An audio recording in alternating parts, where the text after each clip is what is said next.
इस वक्त ये खबर है, अमेरिकी मीडिया के मुताबिक रियासत जॉर्जिया में फोर्ट स्टीवर्ट के फौजी अड्डे पर मुसल्लह शख्स की फायरिंग के बाद हलाकतों का खदशा है। फायरिंग के बाद फोर्ट स्टीवर्ट बेस बंद कर दी गई है। फायरिंग का वाकया second armoured brigade combat team के एरिया में पेश आया। अमरीकी सदर डोनाल्ड ट्रंप ने रूस से तेल खरीदने पर भारत पर इजाफी 25% टैरिफ लगा दिया है। इस तरह भारत पर लगाया गया टैरिफ 50% हो गया है।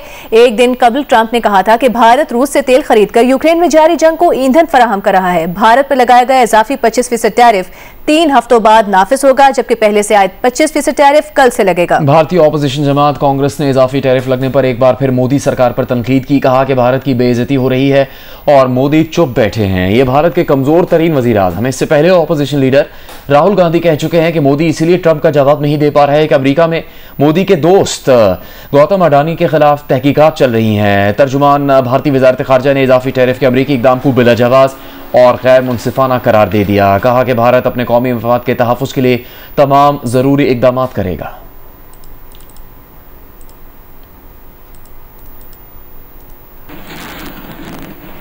DGISPR लेफ्टिनेंट जनरल अहमद शरीफ चौधरी ने कहा कि अगर अब की बार भारत ने पाकिस्तान पर हमला किया तो पाकिस्तान भारत के मशरिक से हमला करके उसका जवाब देगा। मौखर जरीदे द इकोनॉमिस्ट को इंटरव्यू में एक सवाल पर लेफ्टिनेंट जनरल अहमद शरीफ चौधरी ने कहा है कि भारतीय हमले पर पाकिस्तान का जवाब भारत के अंदर गहराई से हमला करने से शुरू होगा। इस इंटरव्यू में पाक फौज के तर्जुमान ने army chief field marshal Asim Munir के सदर बनने की खबरों और तज्जियों को बेबुनियाद करार देकर मुस्तरद कर दिया। कहा, आर्मी चीफ के सदर बनने की खबरें झूठ और बेबुनियाद हैं। मार्का हक के बाद इस बारे में किए गए सियासी तज्जियों को मुस्तरद करते हैं।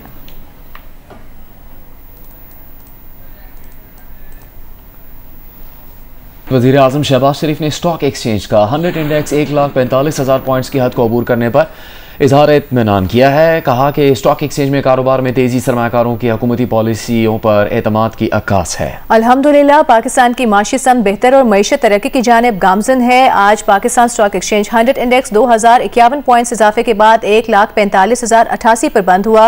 अगस्त के 4 दिनों में 100 इंडेक्स 5,697 पॉइंट्स बढ़ चुका है। मार्केट कैपिटलाइजेशन अगस्त के 4 कारोबारी दिनों में 640 अरब रुपए बढ़ चुकी है। इसी दौरान आज भारतीय स्टॉक मार्केट एक बार फिर गिरावट की जद में रही। ट्रंप टैरिफ के तनाव के बायस Mumbai stock exchange sensex 166 points कम होकर 80,543 पर बंद हुआ। सेंसेक्स अगस्त के 4 कारोबारी दिनों में 1,159 पॉइंट्स गिर चुका है।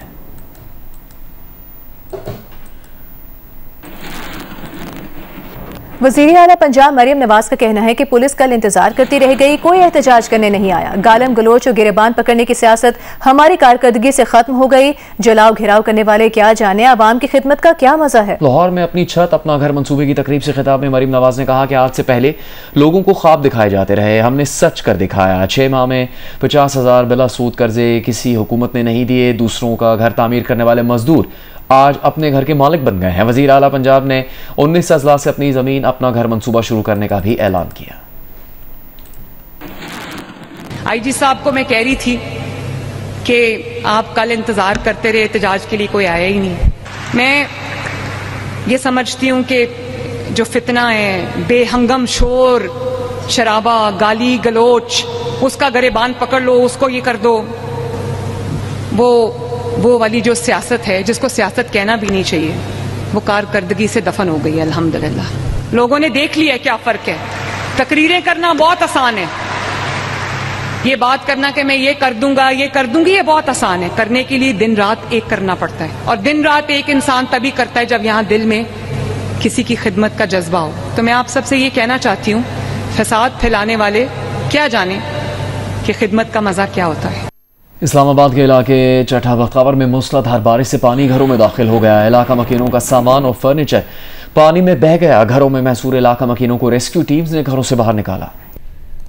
मकामी हाउसिंग सोसाइटी के दफातर पर FIA के छापे में 1 अरब रुपए से ज्यादा की मनी लॉन्ड्रिंग का पता चला है। ये तफसीलात वफाकी वजीर इत्तलात अता तारड़ ने एक वीडियो बयान में बताई। एक ऑनगोइंग इन्वेस्टिगेशन जो FIA कर रहा था और शवाहिद और सबूतों के लिए छापे मारे जा रहे थे, जो कि FIR ऑलरेडी रजिस्टर्ड है और कानून के मुताबिक फर्दर एविडेंस कलेक्शन के लिए मामलात को आगे बढ़ाया जा रहा था। तो कल के रेड के अंदर जो दस्तावेज़ात सामने आए हैं उसमें बहुत ज़्यादा अमाउंट्स की मनी लॉन्ड्रिंग सामने आई है। और अभी तक जो दस्तावेज़ात रिकवर किए हैं FIA ने छापे के दौरान, उसमें 1 अरब 12 करोड़ की मनी लॉन्ड्रिंग के सबूत मिले हैं। और जब FIA के छापे का पता लगा तो सफारी हॉस्पिटल को बतौर एक फ्रंट ऑफिस के इस्तेमाल किया जा रहा था और हस्पताल के अंदर ये तमाम रिकॉर्ड रखा गया था, कैश रखा गया था। और ताज्जुब की बात यह है कि हस्पताल की एम्बुलेंस को इन दस्तावेज़ात की ट्रांसपोर्टेशन के लिए इस्तेमाल किया जा रहा था। वज़ीर आला पंजाब मरियम नवाज ने मुल्क की पहली urban electric train super autonomous rapid transit में तजुर्बाती सफर किया। उनका कहना है कि पंजाब के अवाम के लिए अब हर रोज खुशी की खबर मुंतजर होती है। SRT चलने से लाहौर की खूबसूरती दोबारा हो जाएगी। जवाल और फैसलाबाद में भी SRT की खुशखबरी आ रही है। लाहौर से इस बारे में आपको एक तफसीली रिपोर्ट दिखाते हैं। अब लाहौर में चलेगी जदीद तरीन सुपर ऑटोनमस रैपिड ट्रांजिट। वजीर आला मरियम नवाज ने SRT में अली टाउन से मुस्लिम टाउन तक रोड टेस्ट मॉनिटर किया। उन्होंने SRT में सहूलतों का जायजा लिया और आम ट्रैफिक के दरमियान उसकी रनिंग चेक की। रायवन रोड और केनाल रोड पर अवाम SRT देखकर खुशी का इजहार करते रहे। तर्जुमान पंजाब हुकूमत के मुताबिक सुपर ऑटोनमस रैपिड ट्रांजिट तुर्की, चीन, अबूधाबी और दीगर ममालिक में कामयाबी से चल रही है। SRT में 3 बोगियां लगाई गई हैं, 4 की गुंजाइश है। जदीद तरीन SRT में 320 मुसाफिरों की गुंजाइश है जो एक बार चार्जिंग के बाद 40 किलोमीटर सफर कर सकती है। सुपर ऑटोनमस रैपिड ट्रांजिट में एयर कंडीशनर समेत दीगर सहूलतें मौजूद हैं। वज़ीर आला पंजाब मरियम नवाज का कहना है कि SRT से माहौलियाती आलूदगी में कमी के साथ ट्रैफिक में बेहतरी भी आएगी। वर्ल्ड बैंक का कहना है कि कराची जैसे बड़े शहर को 15,000 बसों की जरूरत है, मगर इस वक्त शहर में सिर्फ 400 सरकारी बसें चल रही हैं। 139 नई बसों की शमूलियत मुतवक्के थी जो ताखीर का शिकार है। इस बारे में तफसील देखिए जमा जोखियों की रिपोर्ट में। वर्ल्ड बैंक की 2019 की रिपोर्ट के मुताबिक कराची को 15,000 बसों की जरूरत है, लेकिन शहर में जदीद सरकारी बसों की तादाद सिर्फ 400 है। इनमें से 300 बसें peoples bus service, 80 green line और 20 ऑरेंज लाइन की हैं। कराची की आबादी 2 करोड़ से तजावुज कर चुकी है, लेकिन नई बसें उस रफ्तार से शामिल नहीं हो रही जो शहर की जरूरत को पूरा कर सकें। रिपोर्ट के मुताबिक 2017 तक कराची में बसों की तादाद 12,000 से कम होकर 5,000 से भी नीचे आ चुकी थी, जबकि मौजूदा सूरत हाल भी कुछ खास मुख्तलिफ नहीं। पीपल्स बस सर्विस इंतजामिया के मुताबिक रोजाना तकरीबन 1.25 लाख अफराद इन बसों में सफर करते हैं, जबकि ग्रीन लाइन और ऑरेंज लाइन पर तकरीबन 80,000 मुसाफिर रोजाना सफर करते हैं। ट्रांसपोर्ट हुकाम के मुताबिक शहर में 139 नई बसें शामिल की जानी थी, जिनमें 5 डबल डेकर बसें भी शामिल हैं। इन बसों को जुलाई में पहुंचना था, लेकिन ताहाल ये मामला ताखीर का शिकार है। दूसरी जानिब शहर में तकरीबन 3 लाख रिक्शे और 36,000 रजिस्टर्ड चिंचियां हैं, मगर चिंची एसोसिएशन के मुताबिक उनकी तादाद 60,000 है। चंद हजार ऐसी बसें भी चल रही हैं जिन्हें सड़कों के बजाय किसी कबाड़ खाने में होना चाहिए था। जमार जोखियो, जियो न्यूज, कराची। बानी पीटीआई की बहन अलीमा खान ने अडियाला जेल के बाहर मीडिया से गुफ्तगू करते हुए कहा है कि अल्लाह का शुक्र है कि आज उनकी एक बहन उस्मा खान की बानी पीटीआई से और बुशरा बीबी से मुलाकात हुई है। अलीमा खान के मुताबिक बानी पीटीआई ने अपने बच्चों के पाकिस्तान आने के बारे में पूछा है। बानी पीटीआई ने वाज़ेह कहा है कि जो लोग नाअहल हुए उनकी नशिस्तों पर किसी को खड़ा नहीं करना। प्राइम मिनिस्टर यूथ प्रोग्राम के तहत लाहौर में लाहौर कलंदर्स के 2 रोज़ा ट्रायल्स का आगाज हो गया।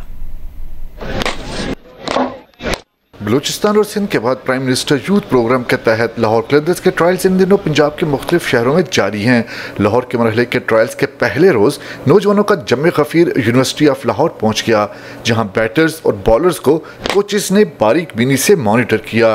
बलूचिस्तान से हमने शुरू किया और आपने देखा कि ना सिर्फ मेल बल्कि फ़ीमेल की भी बहुत बड़ी तादाद जो है वो ट्रायल देने आई और बड़ा अच्छा टैलेंट सामने आया, जो रॉ टैलेंट है। तो बलूचिस्तान से शुरू किया, फिर सिंध से होते हुए अब पंजाब के मुख्तलिफ शहरों से होते हुए आज अपने हेडक्वार्टर लाहौर में हम आ गए। एक तो एरिया हमने उनके लिए आइडेंटिफाई किया है BS में, स्पोर्ट्स साइंसेज में।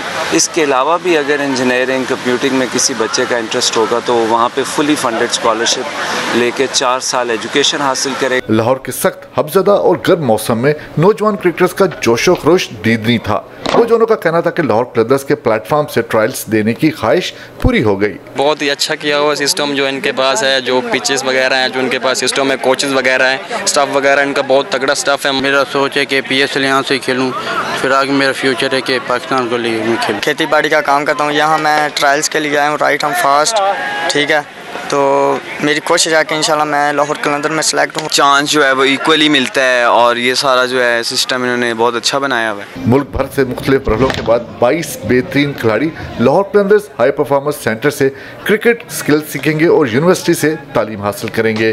कैमरामैन मोहम्मद सफदर के साथ सुहेल इमरान, जियो न्यूज़, लाहौर। भारतीय वज़ीर-ए-आज़म नरेंद्र मोदी 31 अगस्त को चीन का दौरा करेंगे। भारतीय मीडिया के मुताबिक भारतीय वज़ीर-ए-आज़म मोदी शंघाई ताउन तंजीम के इजलास में शिरकत के लिए चीन जा रहे हैं। मोदी का 2019 के बाद चीन का ये पहला दौरा होगा।